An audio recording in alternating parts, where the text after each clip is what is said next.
Nosotros continuamos en esta calle, acá en La Gomera 2010. Esta vez estamos con el señor Alcádes Gómez, otro miembro de esta gran familia. Don Alcádes, muy buenos días, ¿cómo está usted? Buenos días, ¿cómo está usted? Pues de verdad que muy bien, y hoy pues queremos hablar un poco de usted, de su vida. ¿Y en qué año usted nació? Bueno, yo nací en un 41, un 6 de diciembre del 41, el 12, 41, 12, el 12 del 41, 6. En el orden de usted como hermano, ¿usted es el segundo, tercero? Yo vengo, primero nació Maín, después nació Isolina, después nació Anita y yo estoy con el cuarto lugar. ¿Dónde nació usted? Yo nací en la hacienda, una hacienda vieja ya que se llamaba hacienda porque pues, era una casa, en aquel tiempo una casa rica como dice la gente más rica de aquel tiempo, pero que ya le quedó en manos de mis abuelos. Y entonces cuando mi papá se casó, llegó de donde venía, que era del Molino, llegó y se lo quedaron ahí porque él venía con recursos, no tenía pocos recursos pues, y entonces le prestaron la casa para vivir. ¿Por qué él llegó ahí a la hacienda? ¿Qué le pasó en el Molino? Ahí porque él era miembro de la familia, él se casó con una hija de don Pompilio Sosa, que era dueño de la hacienda, pero que don Pompilio no vivía en la hacienda estaba sola.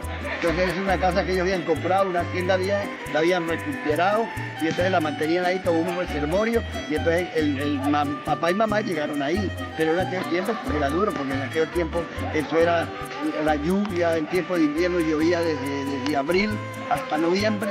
Y era duro, eran unos barriales, unas cosas muy feas, pero bueno, ahí nací yo ese 6 de diciembre del año 41. ¿Qué recuerda usted de su infancia? Bueno, la infancia pues fue muy dura, la infancia de nosotros fue muy dura porque era trabajar con ganado, ordeñar, era barriales para llegar al pueblo pues en bestia.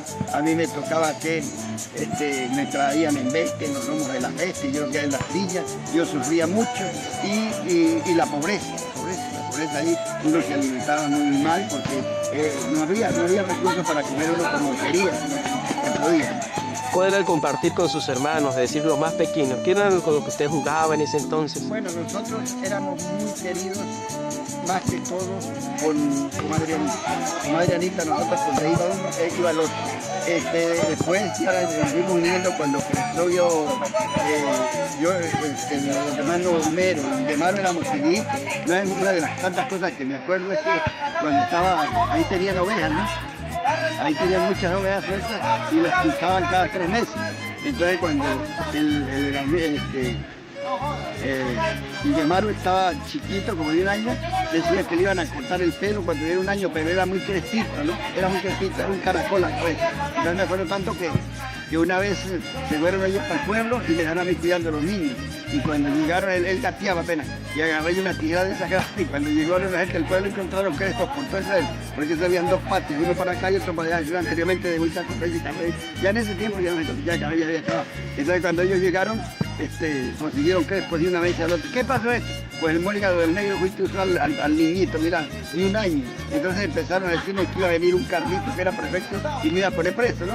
Y entonces cuando llegaba gente, yo me metía para el camburón y estaba todo el día escondido porque don Alta me decía, y entonces allá va a venir el prefecto y lo va a poner preso, y en la cárcel hay un viejo que le hace las cosas, muy feo así. Y yo tenía ese concepto, yo no me dejaba ver de la gente que venía.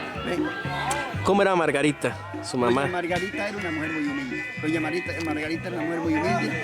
Jamás se le oían cosas de violencia. Muy cristiana, muy católica, muy espiritual. Pues. El abuelo Ovidio, cuando usted estaba pequeño, ¿cuál es la imagen que usted tenía de ese señor? De mi papá era duro. Mi papá, yo creo que mi papá le daba a uno duro cuando estaba chiquitico, porque nosotros lo que no son los hijos de uno, cuando mi papá nos hablaba, muchachos, nosotros, sí papá, aquí estamos. ¿Qué quiere mamá? No nos dejaban rogar, no es como ahora que dicen, ya voy, y si al fin no van. Nosotros, cuando él hablaba, y mi papá, pues tengo el orgullo que jamás me pegó a mí. ¿Cómo era Ovidio con su mamá, con su mujer, con su esposa? Muy amoroso, muy amoroso, muy amoroso. Eso no se le oía un pleito, jamás. Cuando él estaba bravo, ¿qué hacía?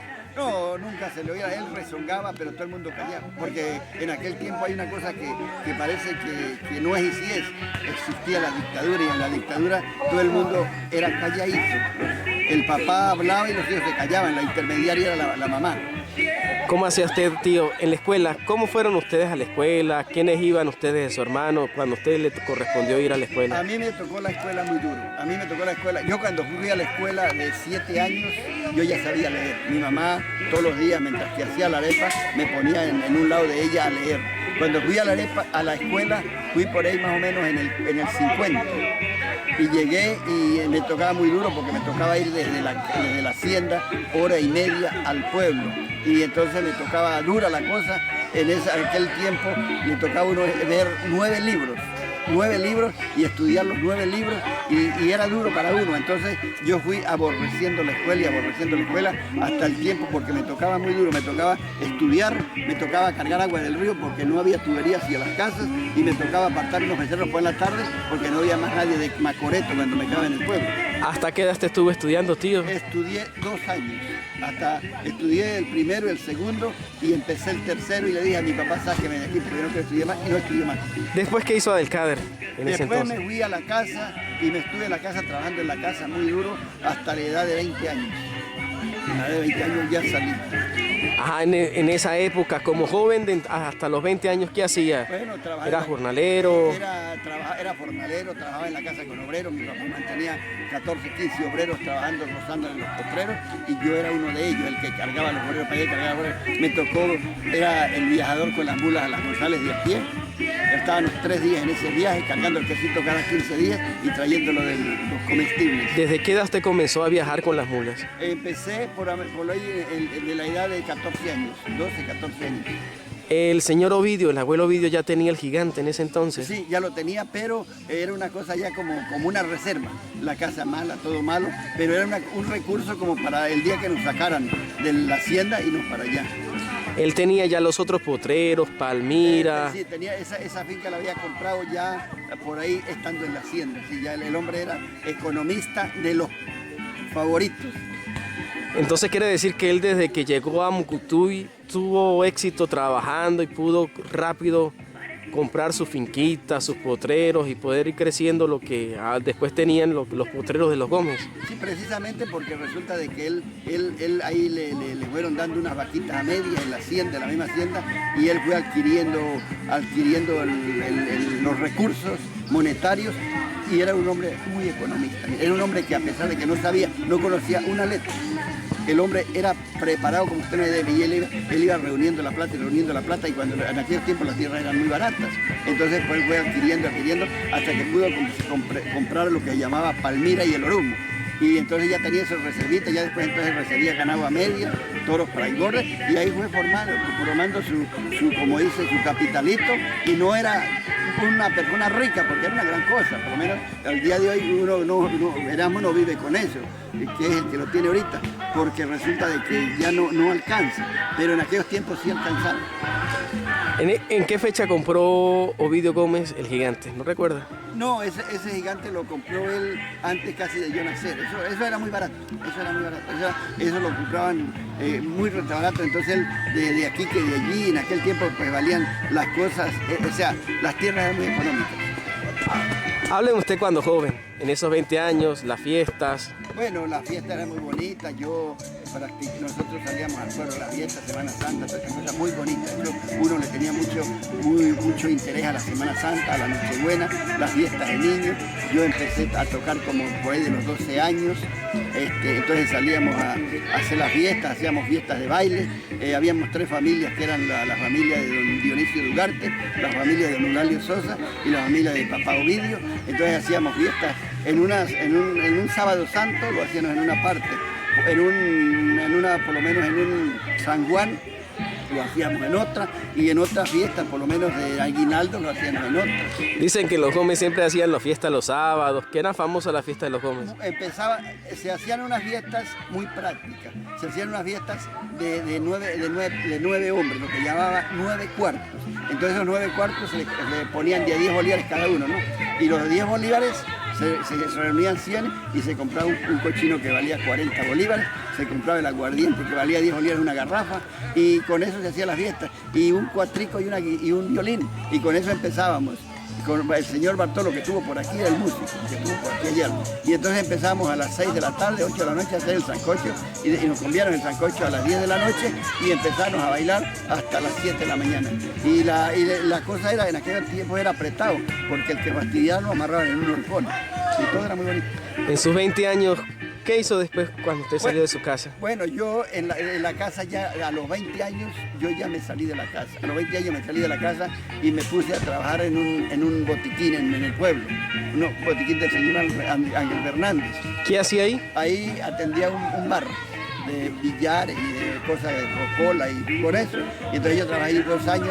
El año me acuerdo que cuando cumplí los 22 años yo lloraba de tristeza porque estaba cumpliendo 22 años y mis papás no estaban ahí. Entonces, ¿qué sentía? Una nostalgia, una tristeza, porque entonces el señor Ángel, que era muy querido, me dijo, no se preocupe, alcalde, vámonos para Pueblo Nuevo, y me llevó para Pueblo Nuevo y pasé el día con él. Usted ahí en los 22 años ya sintió que ya su mamá ya no era el mismo calor familiar de su papá y su mamá en ese entonces, y ya el hogar ya no era el mismo. No, lo que pasa es que uno siempre sigue sintiendo, o sea, el papá y la mamá, principalmente la mamá, es como la base de uno. Uno no podía aislarse porque estaba lejos, era como que una cabulla, una cuerda que lo sostenía hacia ellos, que lo presionaba y uno no podía dejar. Y más en los tiempos que uno sentía cualquier cosa hacia uno especial. Después de los 22 años, ¿qué pasó? Bueno, ya después de los 22 años, yo ya... eso fue una vida muy bonita, ya a los 22 años más o menos, 22 años sería como el 61, 62, entonces yo ya me salí del negocio, ya me traje a la hermana Irma para el pueblo, entonces con Irma empezamos a trabajar la construcción porque mi papá no tenía casa, entonces yo empecé a cargar arena, empecé con una pesa, ¿no? Con una pesa de beneficiar ganado, y mantuve la pesa como 1 año. Después con la pesa fui adquiriendo plata para comprar material y entonces busqué un carro que en aquel tiempo se le pagaban 4 bolívares por un día de arena, y cargando la arena aprendí a manejar. Y después con el hermano Magín me fui haciendo la casa, ayudándose en la casa, hasta que levantamos la casa con la hermana Irma. ¿Qué edad era esa? Esa edad estaba yo más o menos por ahí de 23 años. ¿No se había casado todavía? No me había casado. Tenía por ahí, como dice mi pretendiente, mi novia, pero no pensaba casarme, porque yo pensé casarme cuando tenía 17 años. Cuando tenía 17 años tenía una noviecita muy querida, pero en aquel tiempo uno era muy obediente. Entonces mi papá me dijo, negro, usted no se le ha secado la leche de los labios, usted no se puede casar todavía. Y una tía que teníamos, que era muy querida, que era la tía María, no, mi negro, usted todavía no se me casa porque usted todavía se le ve la leche en los labios. Era que estaba muy joven. Y entonces la muchacha, porque era la que yo quería, se fue para Caracas. Yo pensaba que en el tiempo que estuve enamorada de ella, que no había otra mujer y que yo lo iba a perder. Pero cuando me pasó la pasión y me pasó las cosas, entonces yo me fortalecí tanto que dije, bueno, papá, cuando yo tenga 28 años y me caso, y bueno, ya otro cantar de gallo. Ajá, estamos hablando de los 24, cuando usted ayudó a construir la casa de los abuelos. Ajá. ¿Después qué pasó? Bueno, después ya empecé más o menos ya el 64. Después de 4 años empecé el 64, compré el primer carro y empecé a trabajar para México. Con el primer carro y de ahí empecé a... ¿Cuánto tardaban en un viaje de Mucutuyá a Mérida en ese entonces? Gastaba más o menos 6-7 horas. Y en ese entonces pues ya era mucho avance, porque si antes le tocaba llevar el queso en bestias, ¿que cuánto se echaba en bestia? En bestia se gastaba lo que llamábamos escotero, ¿no? Lo que llamábamos escotero es sin carga. Con las puras bestias se salía a las 6 de la mañana de Mucutuy y se llegaba a las 6 de la tarde a Las González. De sus hermanos, ¿cuáles fueron los que comenzaron a tener carros ahí en ese entonces? Homero y yo. Y ahí entonces fueron el apoyo para la familia. Claro, nosotros le traíamos las cosas al papá, aunque ya Mucutuy cambió en el 60, 62 cuando entraron los carros, porque ya pusieron abastos ahí, entonces ya nos llevaba el queso a Las González y nos vendía ahí. Pero ya a ir nosotros hacia Mérida, pues nosotros lo llevamos y le traíamos el mercado. ¿Qué edad tenía en ese entonces? Más o menos yo tenía unos 24, 25 años, porque ya era, bueno, el 64, yo cumplía 20 años, 21, por lo menos 20 años en el 61. para el 64 pues tendría como 20, ¿qué? Como 23, 24 años. Ustedes como hermanos mayores ya se sentían como los responsables en el pueblo. Sí, claro, nosotros éramos los favoritos y a mí pues me habían enseñado desde un principio a manejar la casa, a manejar el mercado, ya uno sabía lo que tenía que hacer. ¿Cuándo conoció a la doña Natividad? Bueno, doña Natividad la conocí por ahí más o menos en el 65, pero ella era una niñita que, claro, si yo me pongo a comentarle todas estas cosas, pues eso se haría muy largo, pero resulta de que era una niña que llega como de 7 años a Mucutuy y quien la veía la admiraba, pero yo nunca pensaba que ella podría ser mi esposa, porque yo no pensaba, pues eso fue 4 años antes, y ella llegó como en el 64, 65, y entonces yo no pensaba en ella, pero ella, por cierto, que yo más bien le cargaba a ella cartas a otro muchacho que tenía novio en Mérida, y yo le cargaba las cartas. Cuando quedó solo el tío Arísteres, pues ella fue novia de él, y yo decía, mire, es un buen partido, cada cosa uno de ignorancia, porque pues el partido de ella un señor mayor y ella jovencitica. Entonces resulta de que yo nunca pensaba, sino que yo le llegaba las cartas y la aconsejaba, pórtese bien y para allá que para acá, porque el que se porta bien, le va bien. Y si usted es una niña muy querida, muy bonita, cuídese. Pero resulta que ella pues siempre estaba bien. A lo mejor estaba internamente enamorada de mí y yo no me daba cuenta. Fue entonces cuando fue el noviazgo y ustedes se casaron. Ya 2 años antes, una vez en una avenida de la ciudad de Mérida, una vez me acuerdo yo que veníamos de Mérida, yo siempre la cargaba porque yo le cargaba el material al papá, que él tenía un negocito, le cargaba las cosas de las cosas que vendía, los recursos que para tener el negocio yo los traía de Mérida. Entonces ellas siempre viajaban conmigo porque ellas vivían donde la familia que tiene en Mérida, yo las traía. Y entonces un día ella me acuerdo que viniendo en el carro, pues le eché el chiste y ella me aceptó y empezamos, pero no así oficialmente, sino porque yo le tenía mucha lástima a ella, la quería no para hacerle mal, sino como se dice, porque era muy bonita y necesitaba era más bien protegerla.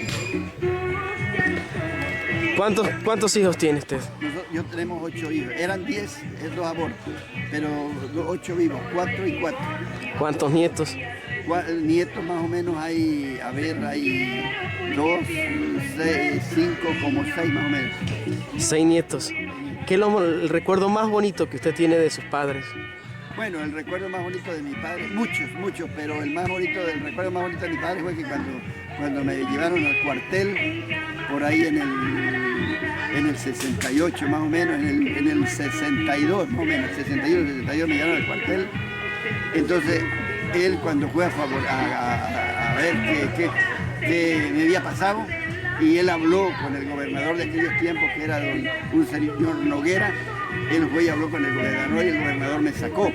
Y entonces cuando me recibió en la posada, me abrazó y lloró. Sentimiento más bonito que tuvo por tener, sentir que el padre lo abrazaba. Eso, que me quería, que daba la vida por mí. Eso me hacía a mí muy feliz. Antes era difícil que un padre le pudiera dar un abrazo a un hijo. Sí, porque había lo que le llamamos la dictadura, la autoridad. Entonces había amor, pero el amor no lo manifestaban los papás, pero en ese tiempo mi papá sí lo manifestó, porque yo le daba muy buena vida a él, me le portaba muy bien.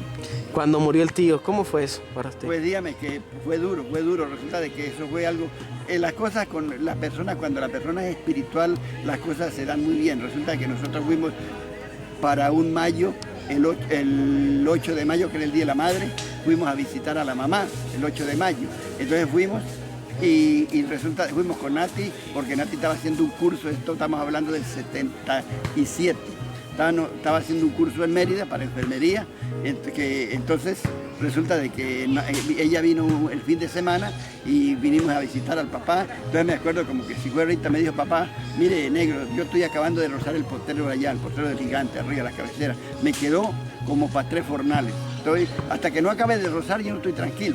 Pero resulta de que si Dios quiere el martes me llegan los obreros y ese día termino de rozar. Y resulta de que ese día, pues cierto, terminaron de rozar y se vino a la casa y vino los obreros y él primero pagaba que comer.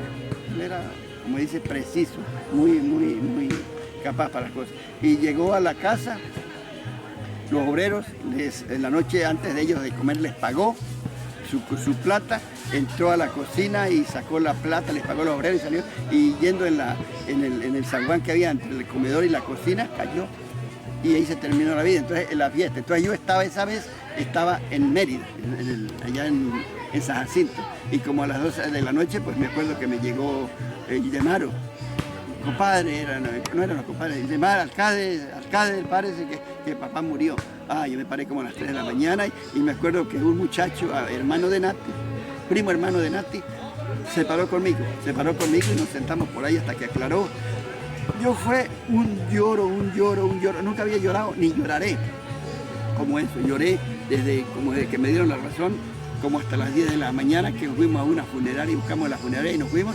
Eso sí, yo creo que boté las lágrimas que tenía, porque ya de ahí para adelante llegamos a la casa, lo conseguí como estaba, yo ya estaba consciente de lo que había pasado, no había otro que retroceder. El padre, Ovidio Gómez, el que unía a la familia en ese entonces. Después, ¿qué pasó con los hermanos? ¿Se dispersaron? ¿Qué pasó ahí? Bueno, ahí siguió, nosotros seguimos ya aparte, pero entonces el que siguió ahí por lo menos fue Erasmo ya se tomó las riendas ahí, siguió manteniendo el hogar, manteniendo con mi mamá, hasta que, bueno, llegó el tiempo de que ya mi mamá resolvió venirse ya a Mérida porque ya no le convenía estar allá. Usted sabe que el destino pues lo va ubicando donde mejor puede. Entonces ya se la trajo con padre Azael para la Carabobo, para la Santa Catalina, donde vivía Azael, y allá se mantuvo ella. Después, ¿qué fue de la vida de Alcáder después de ese entonces? Bueno, yo seguí muy bien, porque yo seguí después de que ya, cuando papá murió, yo ya estaba casado. Yo me casé en el 69. Mi papá murió en el 77, yo ya tenía más o menos ya como 4 o 5 hijos. Ya estaba Chabelita chiquitica. Pero entonces pues yo ya estaba trabajando con carro, mi vida era trabajar con carro, la esposa no trabajaba. Yo mantenía la casa con el trabajo de la casa y era muy feliz porque yo siempre andaba alegre y nunca para mí no había tristeza. ¿Cuál es uno de los logros que puede tener ahorita, tío? Bueno, el logro que tengo ahorita principalmente es el logro de que me van a dar por lo menos el ministerio del diaconado, que voy a dar, ya estoy en el camino y supuestamente, o sea, ya está aprobado por Monseñor San Enrique Porras Cardoso, ya supuestamente no necesito fijar la fecha y que de paso pues le aviso para que estemos allá. No sé, puede ser que de aquí a julio, no sé la fecha.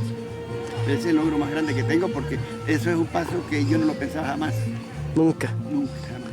¿Y los hijos qué dicen? Los hijos se sienten felices y Nati, mi esposa, pues me dice, ya lo entregué a la iglesia, ya no es mío, es de la iglesia. Entonces me hace a mí sentir muy feliz porque ellos ya espiritualmente están muy convencidos de la realidad de la vida. ¿Qué cree usted que pensaría Ovidio y Margarita? Felices porque ellos eran muy espirituales. Ellos eran las personas que nos hacían que nosotros, aquello de una tradición de los primeros viernes, nos hacían hacer los primeros viernes todos los días al pueblo, a la misa, todo esto, aquello, muy religioso. Ellos están ahorita en la eternidad, en la felicidad eterna y de allá, pues usted sabe que la felicidad del Padre es que los hijos estén bien. Cuando se fue Margarita, después los hermanos cada quien con su hogar y esas cosas, ¿cómo cree que ellos ahorita les pudieran dar una bendición a sus hijos que están aquí unidos o que cada quien está agarrando su rumbo? Pues lo mismo que acabo de decir, se sienten muy felices porque resulta de que no hay felicidad más grande que la de ver todos los hijos reunidos actuando, porque para uno el hijo no es un adulto, el hijo es un niño. Y todo lo que nosotros hacemos aquí, por lo menos, lo hacemos como niños. Unimos, compartimos, convivimos y no hay una asociación, o sea, un retroceso, como una renegación, digamos así, o una cosa soberbia entre los hermanos, sino que es unidad. Y eso es lo que le gusta a Dios, de que nosotros vivamos en unidad, nos amemos unos a los otros y ahí está la felicidad. ¿Cuál sería el mensaje para sus nietos, para sus hijos, para su hermano, sus hermanos, sus esposas, sus cuñados, para toda la familia que en estos momentos lo pueden estar viendo? Bueno, el mensaje para esto es que, en primero, seamos religiosos, seamos espirituales. nosotros dependemos de dos tendencias, lo espiritual y lo material. Resulta de que lo material es lo mundano y lo mundano se antoja de todas las cosas. Lo mundano no tiene límite, lo mundano uno nunca se llena, pero lo espiritual llega hasta el límite. Lo espiritual no pasa, si uno se antoja de cualquier cosa y el espíritu no se lo acepta, uno no se pasa. Entonces yo le aconsejo a mi familia, a mis hijos, a mi querida familia, todas, a los que nos están mirando, los que nos están observando, es que dejemos las cosas mundanas y sigamos lo espiritual, porque lo que nosotros recorremos en este mundo a lo mejor son 80, 70, 80, 50 años, y en eso es que nosotros aprovechamos para rendir a preparar esa casa que un día la vamos a habitar allá en la eternidad. Él es Adelcader Gómez, otro hermano más de lo que es la familia de Ovidio y Margarita, en La Gomera 2010.